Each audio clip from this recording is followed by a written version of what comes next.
Welcome to the Denison Forum Podcast. I'm Mark Turman, the host for today's conversation, and I also get to serve as Executive Director of Denison Forum. And if you'd like to know more about our work, you can find us at denisonforum.org. And today, we just want to remind you that God has said in very clear ways that He wants every person to be saved, to come to a knowledge of the truth of Jesus Christ. We just celebrated that recently at Easter time. We also know that He wants not only to forgive us of our sin and to lead us, but He wants to lead us to what He calls an abundant and full and beautiful life. Jesus spoke about that in the Gospel of John, chapter 10, verse 10. Many are familiar with that. Our part at Denison Forum is to help everyone get into that new life with Christ and to have it to the full by equipping you as followers of Christ with biblical truth. We want to empower you to not only flourish in your own relationship with God, but we also want you to help others to flourish, to serve in intentional ways that bring about transformation, that share the gospel and bring people into the hope and the life and the joy and the freedom that God intends for all of us. One of the ways we do that through our podcast is by highlighting national and international ministries that are transforming lives, that are literally bringing life and hope to people on a daily basis in some of the darkest places and situations that you could imagine. We've done that on other occasions, ministries like Mercy Ships and Texans on Missions in the international community. We've done that in a number of ways, and we want to continue to do that to make you aware and hopefully to give you hope that God is working in some of these really hard places and on some of these really big topics. We do this obviously on a national and international stage because our ministry has that kind of reach, and we know and we hope that there are great things happening in your local community and through your local church that you're involved in. But we also want you and your church to know about some of these opportunities that are happening on a larger scale. That'll give you something that we hope you will pray about. We want you to have places where you can engage, and we're going to do that today as we talk about a really, really hard and dark subject, okay? Some of you will remember, and you probably saw, as I did, the really hard story that came out in the 2023 movie, The Sound of Freedom, about child sex trafficking. And we're going to dive in that today with someone who is on the front line. My conversation partner and new friend, Leigh Scarborough, is the founder and CEO of a ministry called Shield of the Children. Let me tell you a little bit about Leigh before he jumps into conversation with us. As I said, he founded Shield of the Children and has led for a couple of years now operations that directly fight against child sex trafficking, particularly in the Southeast Asia region. He is also currently studying to receive a master's in leadership and management. He's got a current focus of bringing some of the work of SHIELD into the United States, particularly in Texas, where Denison Forum is based. He is also continuing operations internationally that train nonprofits and also, like I said, directly involve opposing and stopping sex trafficking rings. He works with law enforcement, holds a bachelor's degree in intercultural studies. And just as a side note, he speaks 6 languages, which is really helpful when you're traveling the world. He formerly served in the Royal Australian Air Force and also collaborated with the Australian intelligence community. That is a lot, Leigh, to say at one time. So welcome to the Denison Forum Podcast. Thank you. I really appreciate it. Well, I'm not going to tell people that you're, traveling all around the world, but you are not in the same time zone with me, and we appreciate you giving up some of your sleep today so that we can have a conversation about what God is doing in and through your work. And we are looking forward to the conversation. And just let me say on behalf of all of us, we're grateful that people like you are willing to hear the call of God and to step into some of these incredibly hard situations that really would in many ways keep us up at night, and if we thought more about them, would really, really just cause us to shudder at a deep level. One of the things we talk about in a lot of different ways at Denison Forum, we write about this, we talk about this, is the sanctity, the just the inherent value of every human being from the time when they're conceived to their natural death. We also talk a lot about, we write a lot about sacred sexuality and how our world is so twisted up and corrupt in so many ways, particularly as we'll talk about today with children. And I just want to start off by letting you tell a little bit of your story about why you got into this kind of ministry, why you got into this work. Absolutely. Thank you. I appreciate the opportunity. So for me, I was not dissatisfied working in the Australian intelligence community as a military member, um, working in a non-uniformed capacity. I had ventured into the field of counterterrorism, and I found it very fulfilling. And Australia works a lot in Southeast Asia, and I was spending time in Vietnam working with the Vietnamese government, tackling a bunch of issues that we both care about. And I had a late night meeting with some American intelligence personnel. And then as I was going back to my hotel, I actually decided, you know what, I'm going to take a shortcut. I'm going to go down an alleyway to get back to my hotel. I was in Ho Chi Minh City, or Saigon, which half the population still calls it Saigon. It's a beautiful city, very safe. So I thought, yep, I'll take this alleyway. I'm not worried about my own safety. I'm going to get back to my hotel just fine. As I walked down that alleyway, I saw a small shadow just emerge from my right side, about 30 yards up. And I realized, oh, this is the shape of a child. And so I got closer to this child and realized that the child was actually wearing transparent clothing, so see-through clothing, no underwear. And so it was very shocking to me. It was the first time I'd seen anything like this. I speak Vietnamese. That's one of the languages that I speak. So I squatted down, I crouched down and spoke to this young girl and said simply, what are you doing out on the street? It's 10:30, 11 o'clock at night. It doesn't make sense for you to be here. And she was very frank, and this is going to be a heavy thing for some people to hear. So if you do have a background of sexual abuse or anything like that, I just want to warn people that it's not easy to listen to. She said to me, well, you can take me to your hotel and you can do whatever you like. And I said, Wow. what do you mean? And it shocked me. She rattled off a bunch of sex acts. She said, you can do this and that, and a lot of very explicit things. Now, I hadn't actually learned that Vietnamese vocabulary. So all of mine had been based around, I'm having political conversations. I'm having conversations with law enforcement, with military, with intel. And so I could only pick up a few words that when she started rattling that off, but I could tell some of these words are sexual. And so I said, well, I don't want to do any of that. I'm going to go now, because I didn't have a framework to operate. I didn't have a team I could deploy. I didn't have an organization behind me. And I was a lot younger. And so I said to her, I don't know, I don't want any of that. I kind of panicked a little. And she said, oh, well, wait, if you don't do any of this, I'm gonna get in trouble, and something bad is gonna happen to me. And I said, why would that happen? And she said, well, the guy, that you can see behind me quite far back, he's watching me, and I have to do this. And I said, I don't want to do that. And so we kind of had this back and forth where she was quite desperate to convince me that it was something that she needed me to do. And I eventually said, well, look, my mind was just racing. And eventually I just said, how about I just give you some money and I walk on? And she said, oh, really? And she, her eyes lit up. She got excited.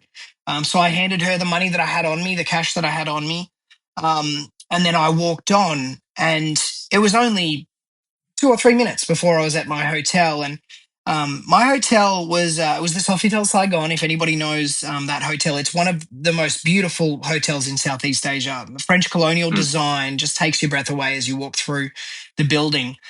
And I was used to staying in five-star hotels and flying business class and being, in that sort of environment. So I Right. go in, and this time I went into the hotel, it was different. So I'm not saying it was a five-star hotel to brag about what I had, but I realized what I had. So as Mm. I entered my room, I looked around almost in awe. To be honest, Mm-hmm. Mark, Yeah. I kind of thought, this is where I am in this huge room with this beautiful decor, massive bed, extremely comfortable. I kind of had, Yeah. how if you get put up somewhere for a while, you've got a kitchenette and you've got this and you've got that, and it's all just very luxurious. And Right. and it really hit me, the injustice of her life, and the comfort and beauty Mm. and decadence of my life. And I sat down on that massive bed and I just wept. I wept for longer than I'd ever wept before then. And Mm. I raged at God essentially and said, Yeah. what is this? Why does this exist? Because up until then, I knew about sexual abuse. I knew that kids, maybe some kids got kidnapped or they had bad parents, or that, those. I didn't realize that kids were being sold into Wow. sex trafficking for the Yeah. profit of somebody. And Mm. so here I am sitting here and I'm getting paid very well to talk. Every day Yeah. my job was to talk with officials and convince them that this was Mm. a good idea or that was a bad idea or whatever. And she was being exploited every day and every night. Um, Mm. and it really hit me. And so I I lost my taste for the work I was doing. Mm. And I very quickly found myself pleading with God, show me, is there a way I can do something here? Is there a way that I can Yeah. correct this injustice? Because this, God, you've taught me that, just as you were saying before, the sanctity of every life. And this little girl, and she was seven, Yeah. um, Wow. 7 years old. 7 years old. Wow. And so for me, it actually wasn't really a choice anymore. Yeah. In my every time I would pray, every time I would try and engage with God, it was all that came to mind. It was the Mm. injustice, and so I tried. I tried within the Australian government to find a place that I could combat this effectively. And I Yeah. soon realised Australia doesn't operate that way. The US does. There's a lot of efforts in the US government to fight human trafficking. Australia Mm-hmm. has a task force that works against online sexual exploitation, but I didn't feel like I was equipped to do that. None of my Right. training, none of my background was going to serve well in that area. So I went back to Australia and I very quickly started applying to a lot of organizations, and Sound of Freedom was one of those. Sorry, Mm. Operation Underground Railroad, who produced Sound of Freedom, was one of those. Okay. And so I Yeah. went and trained with them and deployed with them, and I spent 6 weeks with them in Thailand, and it was a crash course. It was a very fast realization of how huge this problem is and how Mm. widespread it is. And then I started exploring, which countries didn't have NGOs or nonprofits working against this issue, and I quickly realized that Indonesia didn't really have that, and so Right. Operation Underground Railroad wasn't there. Destiny Rescue wasn't there. International Justice Mission had a representation in an office, but they were dealing only with illegal fishing and exploitation and trafficking Right. within fishing, which is very important. I'm not at all criticizing, but there wasn't an area to work in anti-child sex trafficking specifically. I have 11 Right. fostered and adopted siblings who are all Indonesian, and Mm. so very very large family, Yeah. and a lot of love for Indonesians. And so that was very much the start of the journey. Was, all right, we've got to tackle Indonesia. Yeah. And I soon realized that a lot of the customers or a lot of the clients are Western. They're Australian, they're Mm. American, they're British, they're European, And so I soon realized, well, I need help. I need my friends. I need my previous colleagues.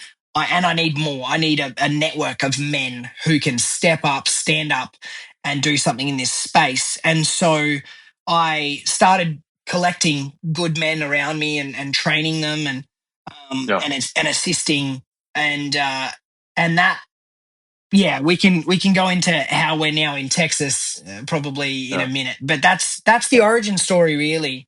Okay. Well, Um, let me back up and just ask, like, are we talking like 2 years ago, 5 years ago? When no, did you encounter this little girl? 2015 is when I met her. 2015. Okay, Yeah. so this has been a 10-year journey for you now. Yes. Um, and Leigh, give us a little bit of your faith background. That you just, as you tell your story, it's just, this is the second time I've heard your story, and for our audience sake, you and I got to meet several months ago, and that's part of the reason we're having this conversation now, just because how heart wrenching and how heartbreaking this is. Um, and just to hear you describe it again, just how God was just breaking your heart for this issue and for these children. But paint the picture behind this a little bit from a faith standpoint of how you really frame this in the context of your faith and how you felt like God was working in that. What is, I mean, tell us about, were you raised in a Christian home? What was your faith context for this? Yeah, absolutely. So I first came to Christ, immature faith, but at 7 years old. I remember Hmm. very clearly because I had my presents that I was given for my birthday, and I said to God, God, you're so important to me. I'm not going to open my presents before I commit my life to you. And so on my seventh Wow. birthday, I I said, God, I want you to be a huge part of my life. I didn't, I expected to hear an audible voice back from God saying, welcome, son, I love you. I didn't Yeah. hear anything. And so the next week, every morning, I would wake up and say, God, I want to be a Christian. Why aren't you talking to me about it? And so I was quite worried about it. So I had very my parents have very strong faith in Jesus. They've lived Yeah. their whole lives for Jesus, and so I obviously after about a week I said to my mum, I don't know what's going on. Maybe I'm not welcome or something. I don't know. Yeah. As a 7-year old, the ideas you have. But we were in Indonesia at the time. My parents were working over there for the kingdom, um, and so my faith was very much formed in an environment where you're surrounded by majority other faith. And Mhm. then also very spiritually active. So we, from a very young age, we were taught you've got to pray, you've got to worship, you've got to glorify God, and if you don't have your priorities right, the devil will just continue to attack you. Even if you do have your priorities right, the devil's going to be attacking you. But you need to Yeah. be focused on God. And so that was a very early age that I feel like my faith was really pushed. Mm. Now, there were also, and I'm sure this is the case for a lot of people's faith journey, there were milestones. When I was Hmm. 13, I got baptized, and I felt like that was a really big deal. When I was Right. 16, I took part in a program in Texas, and that was when I first experienced Texas and Mm. absolutely fell in love with it. There's a lot Yeah. of funny stories about when I was 16 because I was a little unruly. I talked back a little. But Yeah. I went to this 10-day program with Kerygma Ventures called Leadership Expedition, and I'm Hmm. actually wearing the Yeah. shirt tonight because I led on it last year, and it was incredibly impactful. Um, there's a point, and I won't reveal it in case anybody who's listening wants to send their son to the program. But there's a point where there's an initiation. There's a Mm. point where there's a very much a rite of passage. Where you are given a mandate to serve. And that was Mm. a really big milestone for me as well. And being surrounded by such good Christian men. So from 16, Texas was in my heart. Yeah. I felt like Texas, had my back, and Texas Yeah. was a good place of spiritual growth and all of that. So that was another milestone.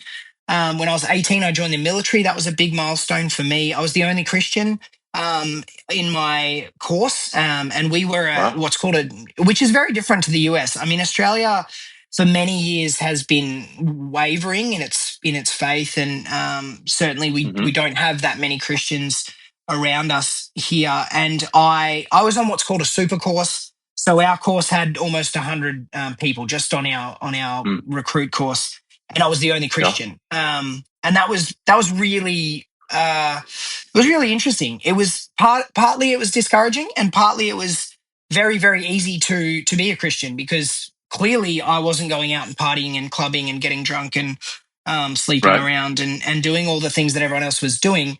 But also I was being ostracized, and a lot of the guys on the course were very clear about how they felt about my faith, and they were also very condescending when it came to things like, well, why aren't you hooking up with a girl? Like, don't you like girls? Like all these sorts of things that you go through when you join the military. So there was a bunch of times where I think God really sustained me early on. And then over the years, there were just times, I'd go to a conference, or I'd something would just really bring home who God is. And so there are a few traumatic experiences in the military, just with regards to PTSD and moral injury. And I really felt met by God in that as well. So my faith was very much, it's a blessing that my parents brought me up Christian, and very practically Christian, not just, understand your theology and go to Sunday school, but, we go out and we do this because God told us that we need to feed the hungry and clothe the naked, and provide for the poor. And so it was very practical. And for me, there really was no option but to be an on fire Christian. Yeah, sounds like real ground level practical Christianity in every way, and even just again so many ways that you listen to that story and you see God putting pieces together years before you would see how they would bloom into different actions and ministries. Even this reality that was led by your parents of adopting and fostering these Indonesian children and being very practical about how can we care for the orphan, right? How can we be really involved, not just pray for it, but actually find a way to get ourselves directly into those kinds of ministries, and that being the atmosphere in which you lived your whole life. Absolutely. And you were able to basically breathe in day-to-day Christianity in real terms every single day growing up in that environment. Is God prepared you in and for the military, and then for things beyond the military. And just want to point that out to our folks, so that maybe this is a season in somebody's life listening to us where they need to look back and say, okay, where were those milestones and those pivot points where God was moving in my life in a particular way, and how has that been preparing me for what he wants me to do next? And maybe it's in this area that we're talking about today, in this very dark place of human trafficking. Maybe it's somewhere else, but can you look back and see how God has been working in those places, and even going back 5, 10, even further into your background, and say, how has God been preparing me for what he wants me to do now, and getting me ready for that? Leigh, help us understand, this dramatic encounter with this little girl who has been basically enslaved for somebody else's profit. In the United States, we're trying to grow a movement where we use phrases like this. We talk to people all the time. If you see something, say something. That doesn't mean go get involved with the direct experience or encounter that bothers you or concerns you, that doesn't look right to you. But it is go tell somebody that has the standing and the authority to get involved. Have you seen this continue to play out as you work in this area for the last 10 years, that in many ways child trafficking is happening in plain sight? It's really around us more than we realize? Or is it only kind of tucked away in the back alleys of big cities or places like that? How can we become more aware of this issue? I think that it absolutely is happening in plain sight a lot of the time. I think that it's happening in places where you wouldn't find an on fire Christian usually. So, it's happening around um, cheaper accommodation where there's already prostitution going on. It's happening around um, things like gambling establishments, or even things like adult video stores or adult toy stores, or it's happening Yep. around centers where you wouldn't find yourself. If you're an on fire Christian, you're not going to that place. So Yep. you're not going to see these things happening, but they are happening within kilometers of your house, or within a couple of miles of your house. Same with massage establishments. Most massage establishments in major cities, or I think massage is the way that it's said in America, but Right. they often contain sex trafficking and sexual exploitation, and people don't Mm. think that. When you look at the front of the establishment, you see a little massage sign, and you think, oh yeah, people go in and out and get massages there. Um, but it is happening.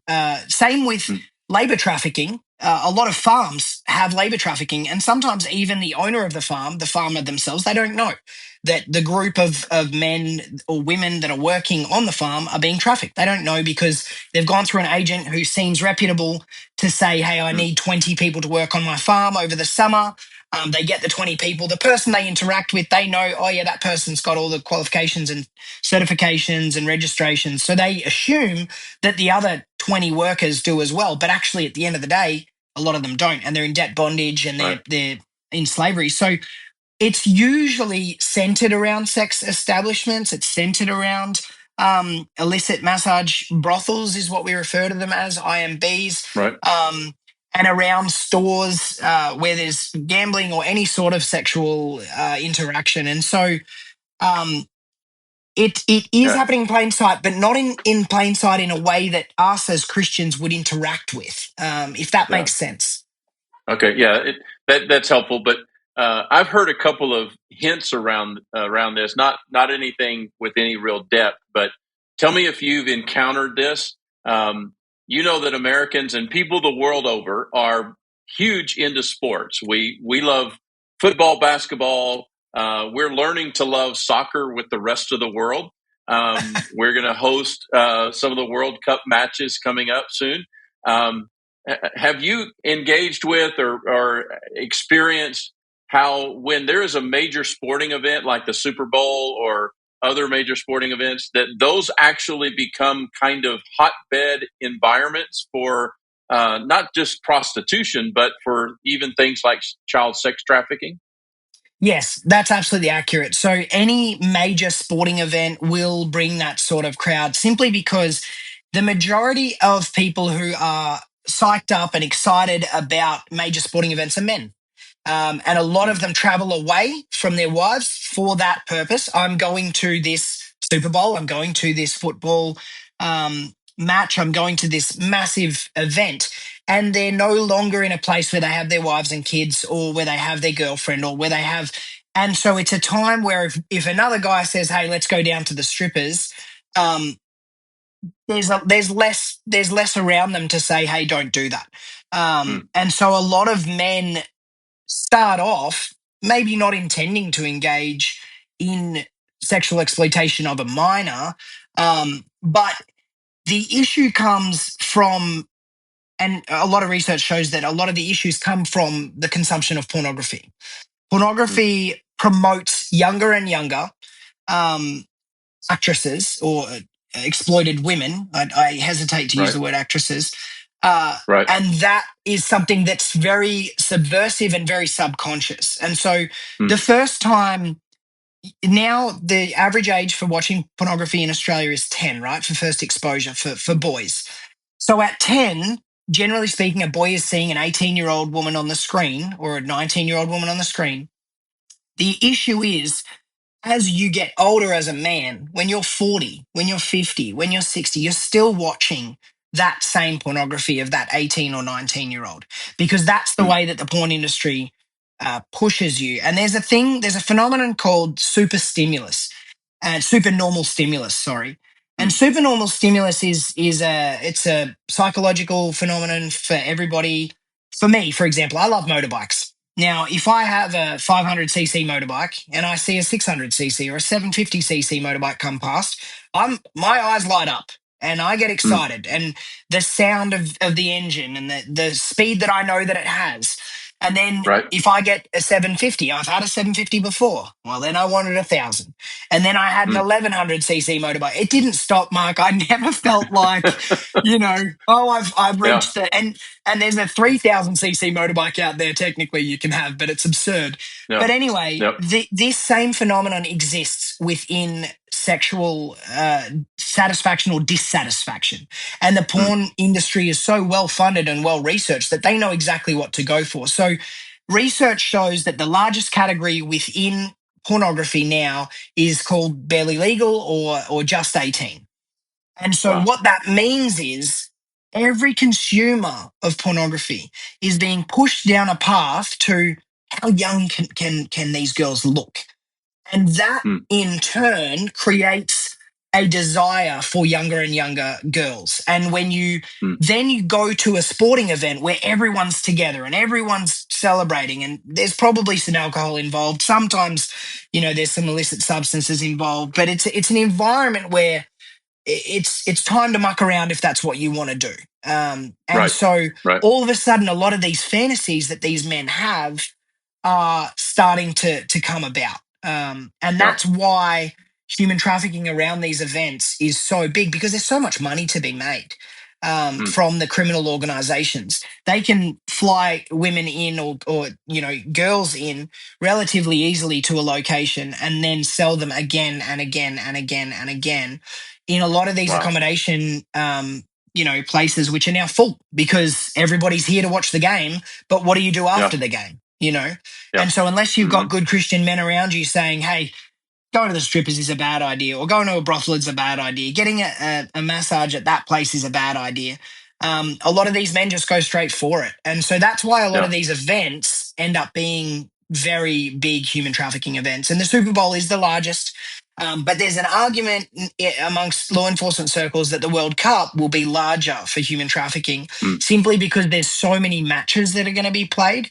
And so it's not as fast. It's not over so quickly. I think there's 16 matches being played in Texas for the World Cup. And so you're talking about a much longer period of time that people are going to be in one location without their spouse or their daughter or anybody to remind them that, hey, this is bad. Right. Yeah. And just like you said, in a similar way, the devil always kind of mimics what God does. And in the same way that God prepares us over a long time for the next thing he wants us to do, the devil adopts that same strategy through pornography as you described it.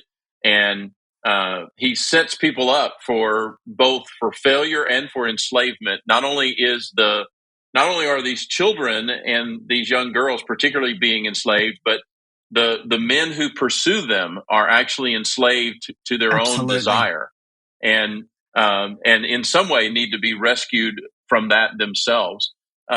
Leigh, I want to go down this road. When you and I first met and we got to talk, and I learned a lot just in that one conversation. But the thing that has stayed with me has been this understanding that you brought to me about working in this space and the difference between what you called a hard rescue versus a soft rescue.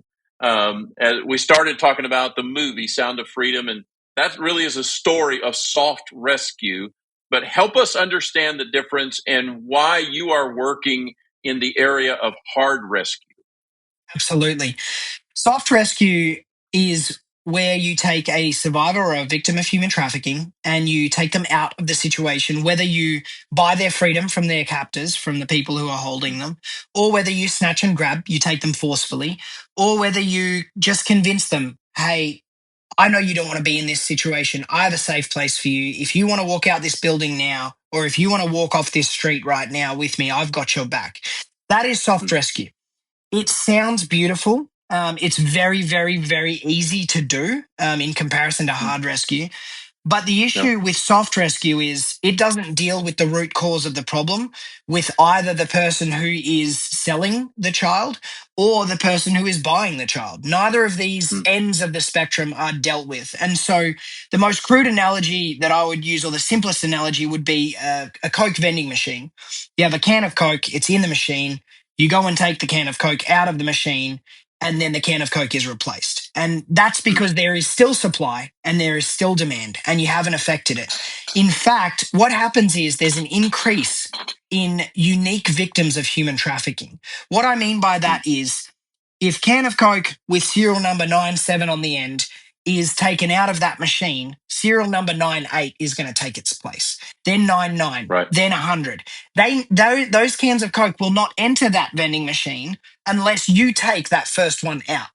And so for me, soft rescue is destructive because instead of having one person being trafficked for, say, a year while you do an investigation and figure out what the network looks like and how to impact it, instead you're taking one out, say, every week. And instead, over that year, you have 52 unique victims. They're new. They never would have been trafficked if you didn't get involved.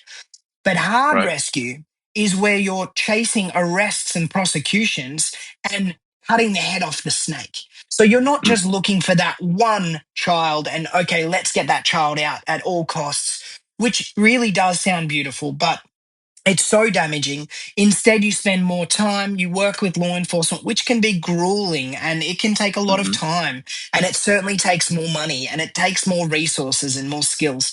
But when you can stop that person, the impact is so much greater. Even the statistics on your average pedophile has approximately 200 unique victims in their life. So from when they start acting out their fantasies of what they shouldn't be doing to the point where they either die or stop or get arrested, statistically we're seeing it's about 200. So at any point along that, if you can stop that man from doing what he's doing, how many of those 200 unique victims are not becoming victims? So even if all you're dealing with is the demand side, the men, that's already extremely effective. But much better than that is going to the point where the person has the transporter, the recruiter, the financier, and the network to bring these kids in. That's where you really can make an impact with hard rescue. But the problem is it takes such a long time and you have to have incredible relationships with law enforcement, with government, and people don't generally have the patience for that because you'll also go through a couple of failures and they're devastating.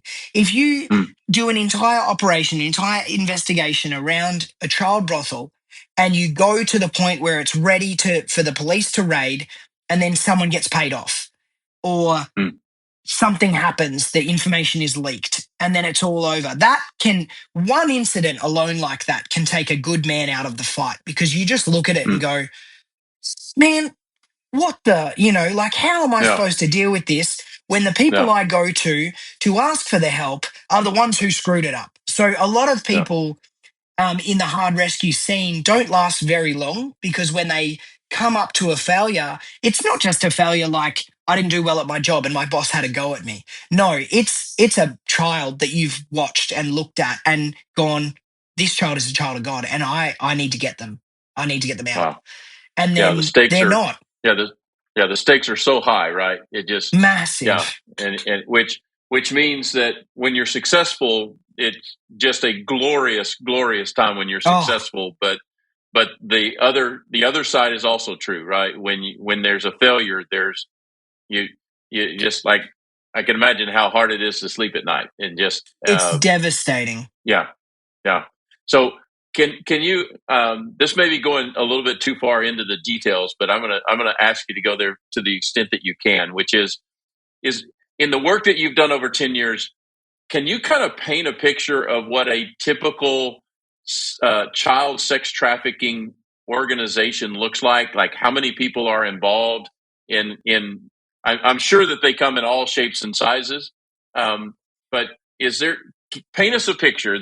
If you were pursuing over a long period of time with collaboration with law enforcement, and you had identified an organization that you wanted to try to disrupt and tear down, what would that look like in terms of the number of people that you'd be tracking and trying to understand how this organization works? It absolutely depends on the situation, on where you are, on a lot of factors. So I would hesitate to say typical, but the largest group that I have worked against, they had 26 children that they were selling daily. That was their Wow. regular pool. And then they had a lot of adult women that they were also selling. That was the largest Yep. group that I went against. But I haven't worked in the investigation side in places like India, where you're talking about tens of thousands within one area. Wow. And so India has the largest brothel area in the world, and they estimate there's over 100,000 prostitutes within that area, and a lot of them, most of them are forced, and a lot of it is intergenerational. So you've got sometimes up to three generations of women that have been trafficked. So you've got the Wow. mother who then gives birth to children within that trafficking circle, and then they eventually have children as well, and they're still not free. So there are networks out there that would take a nation to take apart. And Yeah. then there are networks that, I've gone against a guy who's selling 6 kids. I've gone against people who are selling one child, and their family with that child. It's so.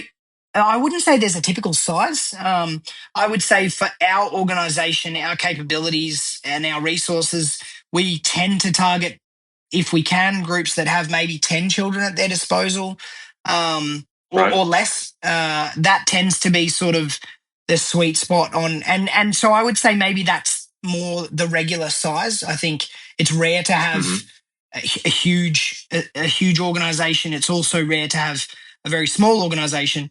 But when you talk about the size of an organization, it can be very large in terms of how many people are involved, even if they're not necessarily members of the organization. So transporters and recruiters can operate across many different states, many different islands, many different borders. It can be transnational. So they can be, you can have a trafficking ring that traces across 4 different countries. And so Right. you might have 500 people involved, but the people who are actually properly profiting from it, there's only a very small handful. So you see now a lot of recruitment online, for example, through social media. You see open, especially in Southeast Asia, open ads for jobs in prostitution, which, in most of the nations that they're peddling these ads, it's illegal to do prostitution. But those people are known as the recruiters. And sometimes there's a lot of recruiters, or there's one recruiter who's really good at their job, and they've got ads on every social media platform you could possibly think of, and they put them up and take them down regularly. And because communication is usually encrypted from that point, it's very difficult to then track that communication as well. So some of these organizations are massive. Honestly, there's almost no end to them, but finding out who is benefiting financially, that's where the power is. Yeah, and sounds like, as we would expect, and in some ways, I guess, that there's a lot of people that are connected, but the networks are fairly loose, with people who are contracting and who come out and do different parts of the work, and but you're trying to get, like I said, trying to work your way all the way up to the person who's profiting the most and who has the most to lose. So there's so many different ways of working on it. Leigh, is there a part of the world where Shield of the Children is particularly focused right now? So we would like to be focused in Texas, and the only hold up at the moment for Texas is just seeking the proper authority and permissions. And we've had incredible favor and incredible just openness from Texan law enforcement for us. And obviously they're doing their due diligence, and they're not loose at all about everything that's going on. But in a lot of places, I've been rejected straight up, regardless of qualifications and experience and whatever else that I can prove. Sometimes law enforcement just says, absolutely not. We're not. And sometimes you'll get law enforcement that say, we don't even have a problem here. There's nothing here. There's nothing for you to see here. What I've found with Texas is law enforcement is very open and very keen to tackle the problem. And I love that. And I find there are only a few places in the world where people are very much, hey, we don't mess around. We want to do this. Yeah. And I alluded to it earlier, but didn't continue talking about why Texas has become a focus. And Texas has become a focus for two reasons. Firstly, I love Texas because of the reasons that I talked about earlier. Texas has sewn into me as a man, particularly when I was a young man. It was a lot more difficult and hyperactive and unruly. But over time, I've kept a lot of those established connections. And most of our volunteers that fly to Southeast Asia, and some of these journeys, Mark, from Texas are 40, 50, 60-hour journeys to get to a location. Wow. And they fund themselves. They take their time away from their family or from their jobs or from, their careers. And they come all the way to the middle of nowhere, surrounded by people who they don't understand the language that's being spoken, and do this work for children that they would have never met, would have never been part of. These aren't kids in their church or kids in their community or at their school. These are kids halfway across the world, evidenced by the fact that we're currently on a time zone that's extremely different. And so Texans, eventually some of my Texan volunteers would say to me, hey, Leigh, is there a reason why Shield isn't in Texas?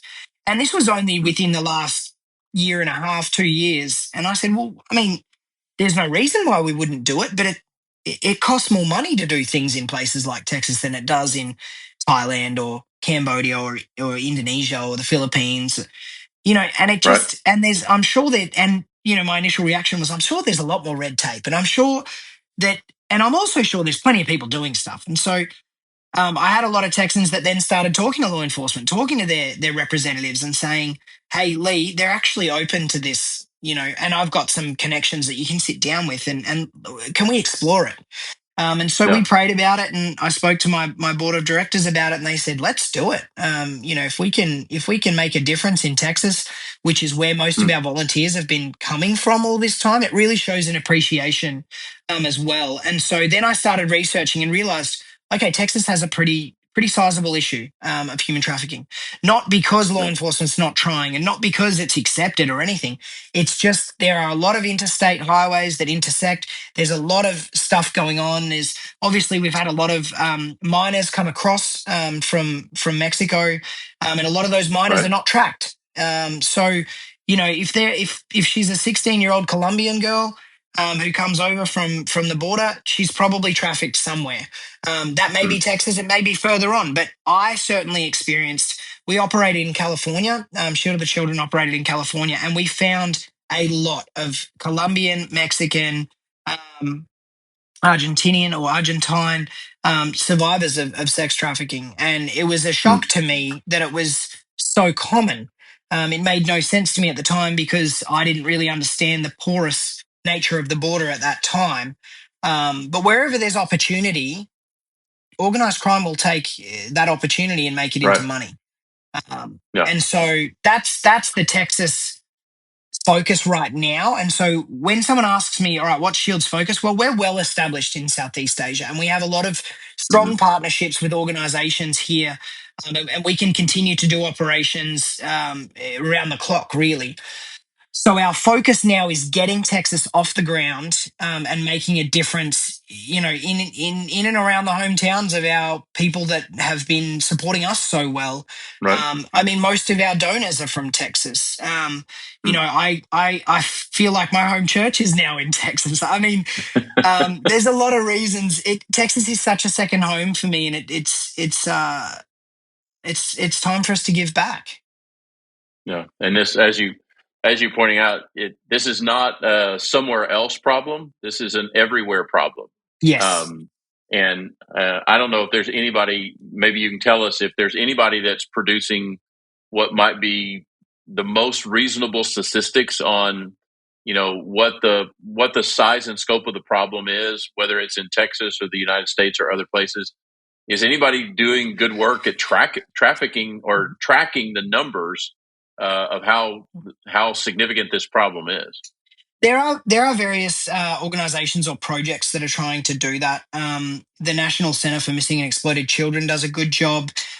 Organizations like Polaris Project have a big impact in what we're looking at. The Department of State tracks as well, and certainly the Trafficking in Persons report that comes out every year is crucial. I would say for anybody who wants to have a greater understanding of trafficking within any nation in the world, the first place to go, the first resource would be the Department of State Trafficking in Persons report. And the reason why is because it's not just a government written document. It's every time the Trafficking in Persons report comes out, they consult each NGO, each non-profit that's working in that country, and they ask them directly for evidence and stories of what's actually happening. And so each non-profit, including us, reports back and says, this is what's happening. And that directly impacts US foreign policy, and it directly impacts how we operate and integrate with nations. And for us now, it's gotten to a point where there's a tier system. So you've got tier 1, tier 2 watch list, and then tier 3. We know as Shield of the Children, if a nation is tier 3, there's no point in us going there, because it means that the government is complicit. They're actually assisting the traffickers. And so if you go there to try and stamp it out, you're either going to jail or ending up in a ditch dead. And so we very much rely on some of these organizations, and particularly the Department of State TIP report, to guide us and to assist us to understand, before we're on the ground somewhere, what does it look like there? So there are absolutely places where you can find these statistics, and you can see what's being tracked, but there's also a lot of unknown. There's a lot of numbers that, we just don't know how many undocumented minors came across the border and were trafficked for sex. We don't know that. Yeah. We have some indications, we have some ideas, but we don't know. No. Yeah, and that's just whatever numbers we could produce, we would know that they would not reveal the size and scope of the real problem. We know it's bigger than that always. And yes. Leigh, as we get ready to finish up, and just thank you for all the things that you're doing, all the good work that you're doing. But I just was wondering, kind of a two-part question here for us to maybe land on, which would be, what are you hoping, when somebody listens to this conversation that we're having, what are you hoping happens in their heart? And then are there maybe one or two things that you would specifically ask all of us to pray for you and for your organization? Absolutely. I'm hoping that it touches the heart of a bunch of people. And I'm hoping that people who are in that place where they're thinking, what is. So when I was doing counterterrorism, my brother is a minister, a very successful evangelist. And so when I was doing counterterrorism, I was very discouraged. I thought, what am I doing? Like, I'm not bringing anyone to Christ. I'm not furthering the kingdom. I'm not. But I had no idea. I didn't understand that God was preparing me for whatever He was for this. He was preparing me for this field. And so I one of the things I want people to hear is, hey, if your heart is impacted by this, don't be discouraged if your job or your skills or your experience don't fit this space, because God may prepare you for this space, or may be preparing you, or may have been preparing you for this space. Or the other thing is, who are the perpetrators that I meet? When I'm in Pattaya in Thailand and I'm sitting down and I'm working from the opposite angle as my brother, right? My brother's out there working to bring people to Christ. I'm working from the end of like, all right, I need to confirm that this guy's actually doing this to children because he needs to go to jail. Now, what's the best way for that guy not to end up in a disgusting place in Pattaya exploiting children? He needs good men to get around him. He needs friends. He needs church. Yes. He needs Christ. And honestly, I want to say to people who are listening and watching, be that person. Get that person out of that space. That lonely guy on your street, that guy who doesn't have anybody that takes him fishing or hunting or camping or whatever it is that you do. Take him along with you. Get to know him. Bring him out of a place of isolation, because that is where the devil gets you. The devil isolates you. The devil gets you addicted to pornography. And then all of a sudden, you're sitting in a terrible place, drinking warm beer, trying to negotiate the price for a child. And that is actually the reality. So my hope would be that if you're listening to this, that you will befriend the person the outcast, the ostracized person, the guy at work that no one likes. Maybe he seems really angry. Maybe he seems really standoffish. Whatever. There's a reason for that. And we as Christians need to get amongst that and get alongside these men who are going over and being the perpetrators. And then also, there's always the hope that if you do feel called to this issue, that you would reach out and that you would support it in whatever way you're wanting to. So whether or not you want to get trained and actually be on the ground, it's a long process, and it's not a calling for everybody, because it is a calling. It's not just, hey, this matters, so let's go deal with it. And then praying that the spiritual strongholds will break before we go to places, because some of these places have been under spiritual darkness for so long. They don't have the freedom and wonderful Christian heritage that Texas has, for example. Right. A lot of these places have been Hindu or Muslim or whatever for decades or for centuries, millennia sometimes, and you have certain even sexually perverse spirits that operate over places. And you can find a lot of that as well online pretty easily, understanding, this is a spiritual stronghold here and there. So for those who are intercessors and prayer warriors, absolutely we want you to be praying that the strongholds are broken. We want you to be praying that our volunteers and our investigators stay healthy with God, that their relationships with their kids, with their wives, with their sisters, with their mothers, with everybody in their life, stay strong and stay healthy. We want you to pray for freedom for men from pornography, because that I've never sat down with a pedophile or a predator in Southeast Asia or in the US and they didn't watch porn. Every single one of them were either former heavy addicts of pornography or current addicts of pornography. And there never has somebody said to me, no, I've never watched porn. I just eventually realized that I was attracted to minors. That's never been the case. So pray for them, but get around them as well and spend time with these men, and obviously not in a way that's going to compromise you or anything like that. But these men need friends, and they need brothers and sisters in Christ to come around them. Yeah, that's such a good word and such a practical word for our audience of, we see it so many times, right? In so many different stories where we never thought it would be that person. We never thought it would be our neighbor or our sibling, or, our person that we go hunting with. We never thought it would be that person until it is that person, right? Yeah. And reaching out and trying to be that compelling Christian witness wherever you are with whomever you can be. Absolutely. Because, like you said, the devil just loves to isolate people, and then he deforms them into things and into the character and activity that they should have never been a part of, and that God never wanted for them. And in many ways, they know it, but the devil deforms them into that through things like pornography and isolation. Leigh, thank you so much for all that you're doing and for how you are so much on the forefront of this. And we hate, I know all of our audience will hate to know that there's a need for a ministry like yours.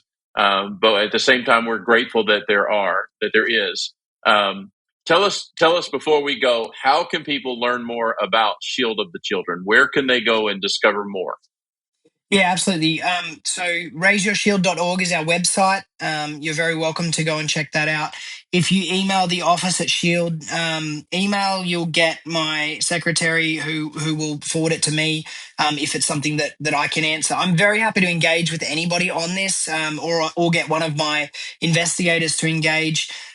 We can also let you know a bunch of resources in terms of documentaries, in terms of things that are out there that will really bring you up to speed on what's happening right now. But like I said before, the Department of State Trafficking and Persons Report will give you a good understanding of any country, and then you can talk to Shield and see where we operate. We don't put as much information on our website as probably some other organizations. We take the security of our personnel very, very seriously. So I'd prefer, if you want to know, hey, Leigh, I know about trafficking that's going on in Cambodia. Do you guys still work in Cambodia? Or I know about trafficking that's going on in Puerto Rico. Like, what do we, do about that? So our website's a good place. We do have social media. We do have an Instagram page, which if you want to check it out, that would be great. We also put a little bit on there about how to try and protect your children from being a victim to some of these very sophisticated grooming tactics that are happening out there. And so I think first point of call would be to go to the website. And then the social media, and then if you want to know more, just reach out. I mean, we're happy to share more information one-on-one, happy to engage with people. And also, if you're in Texas and I'm in Texas, I'm happy to come and speak to you or have a coffee with you. Dallas-Fort Worth is the area that I'm usually in, but I have great connections, San Antonio, even down to places like Lake Jackson and El Paso. And so reach out, get in touch and we can chat. Yeah, sounds great. Yeah, and we will put all of those connection places in our show notes so that you can click on any of those websites or reach out to Shield of the Children directly as you feel led to do so. Leigh, thank you for, again, being a part of this conversation, staying up late with us so that we could do this together and share the word in a wider, larger way. And I want to thank our audience as well for being a part of the conversation. Please pray for not only this issue, but specifically for Shield of the Children and for Leigh Scarborough. And follow the Spirit as God leads you to become engaged in whatever way. And obviously, we can pray together about that. And as always, we want you to rate, review our podcast on your platform, and share this with others that may have an interest and even a skill that could be useful in fighting this issue. And we're grateful for your participation. Thank you for following and supporting us at Denison Forum. We'll see you next time on the Denison Forum Podcast. God bless you.